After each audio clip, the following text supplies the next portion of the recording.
இன்னொருத்தர் காப்பி அடிச்சவர் தான் வந்துட்டு விஜயன் அவர்கள். சொந்தமா ஏதாவது ஒண்ணு பண்ணிருக்காருயா. அரசியல் கூட வந்துட்டு சொந்தமா பண்ணிருக்காரா?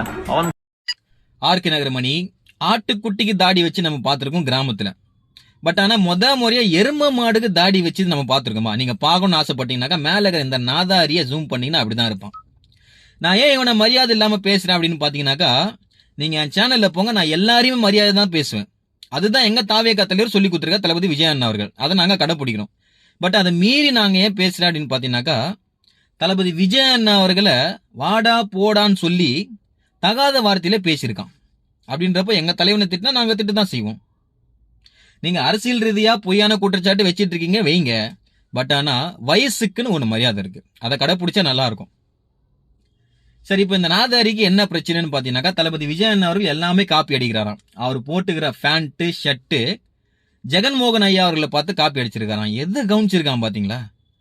எவ்வளவு பிரச்சனை நடந்துட்டு அதை பத்தி பேச மாட்டான். அது சரி, இவன் திமுக தொண்டன்ல, அதை பத்தி எல்லாம் பேச மாட்டான். தளபதி விஜயன் அவர்கள் போட்டுக்கிற காப்பு கமலஹாசன் ஐயா அவர்களை பார்த்து காப்பி அடிச்சுதான்.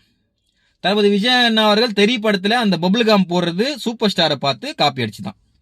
நான் கேக்குறேன், தளபதி விஜயன் அவர்கள் காப்பி அடிச்சது தப்பா?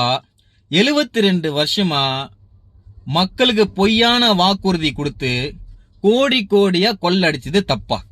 திமுக அப்படின்ற தீய சக்தி, நீங்க சொல்லுங்க. நீங்க சொல்ற அந்த கமெண்ட்ஸ்ல தூங்கிட்டு இருக்கும் போது பலார்னு ஒண்ணு வச்சா தூக்கம் எப்படி தெரியும், அந்த மாதிரி தெரியணும் இந்த நாதாரிக்கு.